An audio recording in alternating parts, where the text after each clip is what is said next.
tomulunyamuwe kubanga yewaya kulago mukwano otomuwa kuba musango mundo kyabulako kumubudabuda.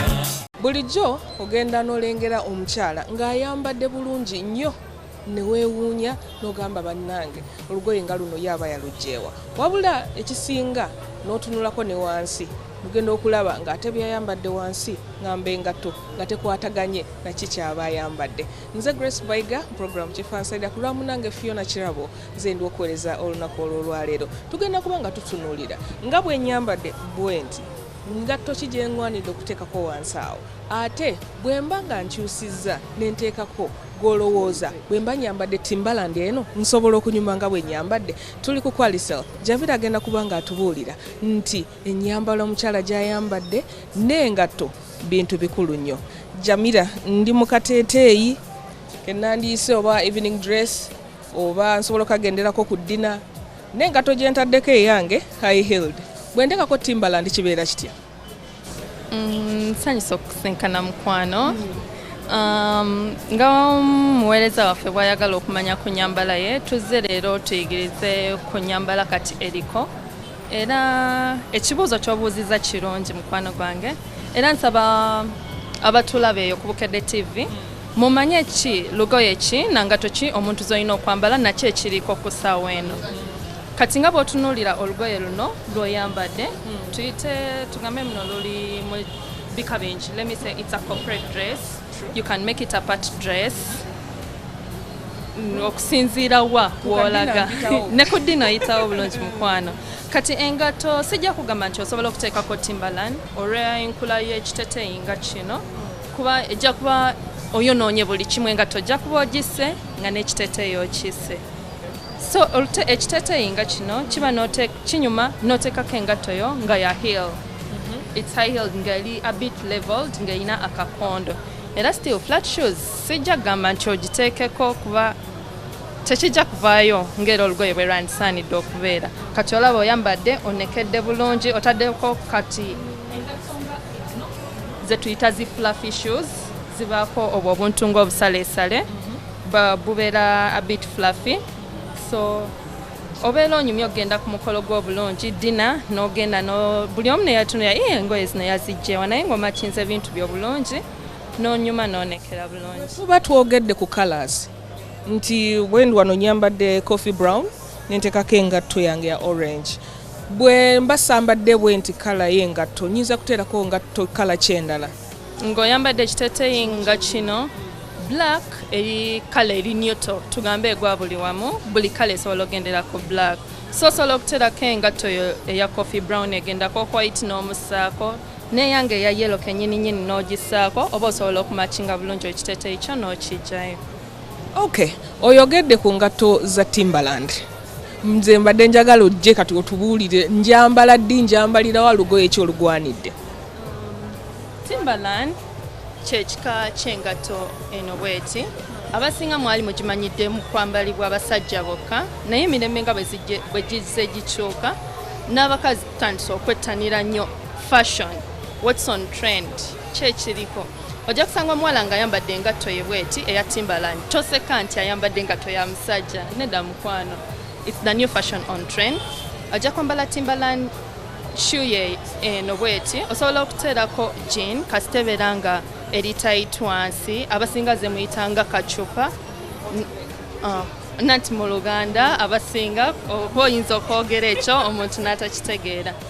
So n'ojambala n'onyuma bulungi, oba bw'oba tutaddeeko mpaleyo teekako short oba ka round dress nga kampi, toteerako gandula lya skirt liri round. Bwe mba neetegereza bwe mba n'olugoye nga luno nsobola okwambalirako Timbaland ku luno. Ogenderako bulungi nnyo Timbaland because luli skimpy. Okay. Lumpi lubeera lusobola okugyayo engatto yo eba esobola okuvaayo obulungi. Kati pink naye nsobola mu blending up with blue ebeera toli off yadde n'akatini, ebeera evuddeyo bulungi. Timbaland zijjidde mu colours meka? Timbaland zina different colors. Tukimanyi nti its original color elimu tugiyite kala eri mustard, abasinga gye muyitanga golden yellow. ye original color yayo naye kati emirembe nga bwe gize mulimu different colors mulimu white plain red black and blue yeah.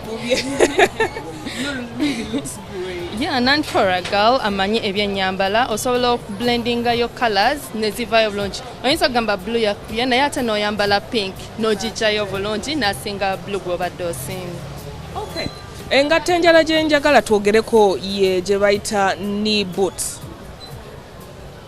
Engatto zino nzirabye ng'abawala bazambala n'omusanga awantu ne weewuunya.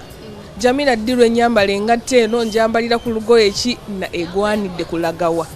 Engatto eno eya knee boot kaŋŋambe nti enyumira nnyo ku kintu nga kiri skimpy bwe bugoye obumpi ng'ate kali a bit body hugging eveeyo obulungi. Togisa ku ngatto ku kiteeteeyi nga kati ogiraba ekoma mu viivi. Ate era still tojja kuteekako lugoye nga lukoma ku viivi kuba obeera nga atayawudde kiteeteeyi nangatto. So yanyumya akateeteeyi nga kali a bit skimpy ng'ate kali body hugging bw'oba ng'ogenda kujambala oba bw'oba ogenda kwambala still jeans oba mpale kalina okubeera nga kali tight bulungi engatto eno fashion yayo esobola okuvaayo ng'eri bulungi. Kakati bifo ki byenyinza okulagamu nga nyambadde engatto efaanana bw'eti? Engatto ng'eno sandiwagidde muntu kugitwala mu office. Kanjiyite nti eri so much okubeera nga ngatto ya bibyo outing lemiso oyinayo bakapati ka mukwano gwo bwe batyo osobola okugitwala n'ojambala bulungi naye not office not corporate meetings. Ogenda n'osanga omuntu ayambadde sikaati mpanvu nga Jamila eyo bw'ojambadde ataddemu akanu kana agenze mu church. Engatto ng'eno awo obeera ng'ogibise kubeera omuntu bw'anaakulaba ng'ojambadde ajagamba ayambadde booti ye kuba nkiwa sikaati bw'obeera ogitaddeko ng'agandula kano k'obeera olaga kokka. Omuntu ajja kutegeera akulaba bintu bizimbagatanye agamba yiye ate gonda abadde ki kumbe engatto gw'ate agiblendinze kugijjayo bulungi. Emyaka egirina okwambala engatto zino? Kaŋŋambe engatto eno yakiwala nnyo sandiwagedde bamaama abakulu abakuzeemu ate kujja mu byaffe eby'abato. Buli kintu kiba n'emyaka gyakyo bw'oba wagibuuka mu buwala bwo sigalirawo awo kimanye nti yes eyo yansubwa wabula ate tojambala mu bukadde kubeera n'olaba n'akakondo kaayo sikiwa nti bamaama basobola okubeera comfortable naye omuwala ogitambuza bulungi olw'emyaka gy'amagumba gaba gakyali magumu n'ojambala n'obeera comfortable than okutambula ng'ogwagwa. Engatto efaanana bw'eti gisooka bagiyita batya? Ani agwanidde ojjambala? Let me call this a sport shoe like Adidas Sports abasinga nga bwe muzimanyi eri mu kika kya animal print. Engatto ng'eno egenderako ku biteeteeyi egenderako ne ku mpale zo jeans oba shorts naye ebiteeteeyi seera ganduula kalina okubeera nga kali okategeera nga kanyuma bulungi obutagibikka kuba yakiwala nnyo eno nga bw'ogiraba mu gundi yaayo mu fashion yaayo. Osobola okugitambuza ng'ojjanga kukola kati nga nze bwenze wano omuntu weekozesa ozekola byo like on a weekend tojambala Monday bw'oba ogenda mu office ne office osobola ogitwala naye on a Saturday cause Saturday omuntu okimanyi olina kubeera so Saturday. Engatto eno erina a bit of a heel okuva wansi okutuuka wano w'enkiraba. Omuntu tagifuna mu buzibu?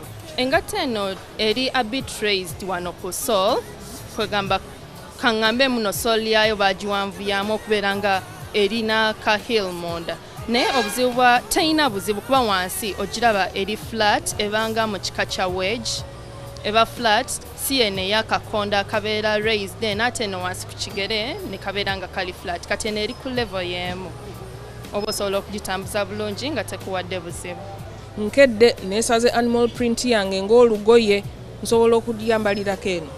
Animal print ku animal print sandi kigambye nti lwakuba yambadde animal print nina okuteerako engatto ya animal print olina okufuna olugoye kala y'engatto endala oba olugoye olulala n'otakifuula throughout wena kiringa bw'onoogamba nti yes nyambadde sweta waggulu engatto kanyambale sweta n'empale sweta funawo ekintu ekibuzaabuza ku muntu agambe engato eno ng'agijjeeyo bulungi yadde tataddeeko kifaanagana kasita ofuna kala esobola okugyayo olugoye olwo obulungi. So you would advise nti bwe mba nina plain colour nsobola okublendinga bulungi kubanga munaye abantu baffe bayigira ku Bukedde TV so mbabuuliza ebibuuzo ebyo omuntu wa wansi bye yandibuuziza kuba ojja musanga ng'agenda naye nga yeesaze animal print ye naye n'ateekako eyenga.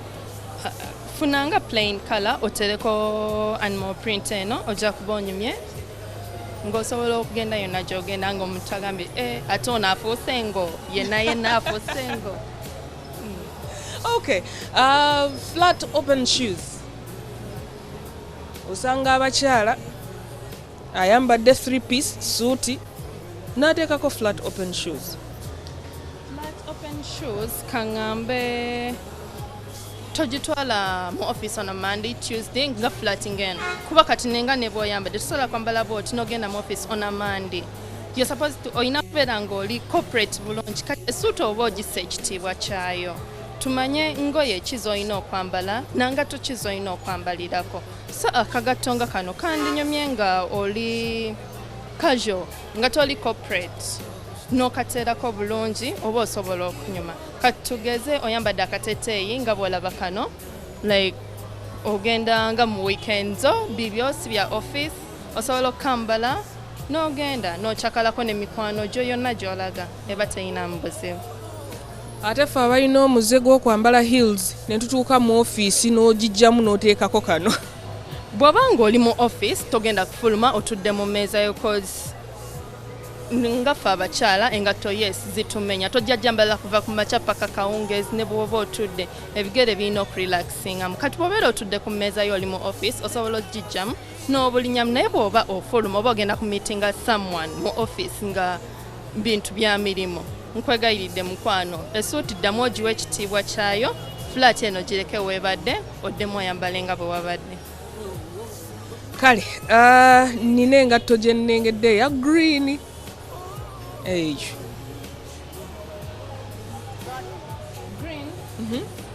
Katugambe kana akagatto tukayita ka Zara basic abasinga mumanyi engatto za Zara designer wa ngatto so eno type ya ka pump kano ke kali mu kika kya Zara basic ka pump kano kandinyumye omuntu ng'oyambadde bulungi mulimu abantu abazitowera okwambala heels ne bw'oba ng'ogenda mu office.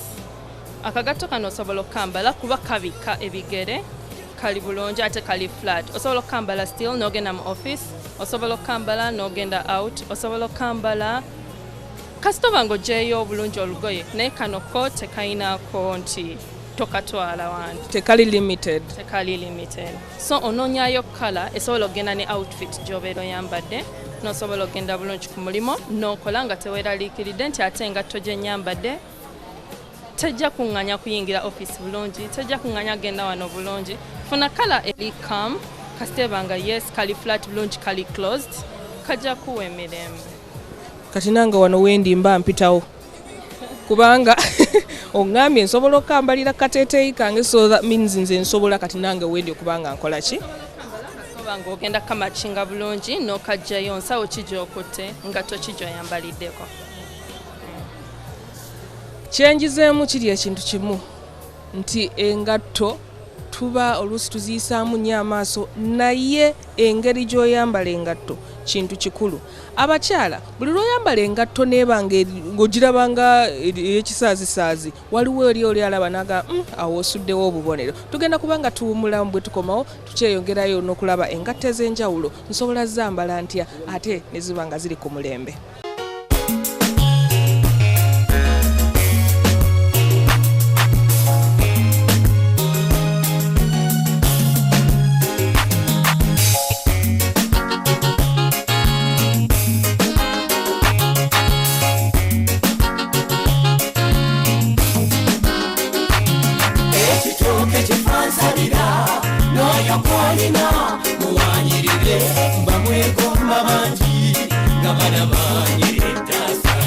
Kale tomulunyamuwe kubanga ye waya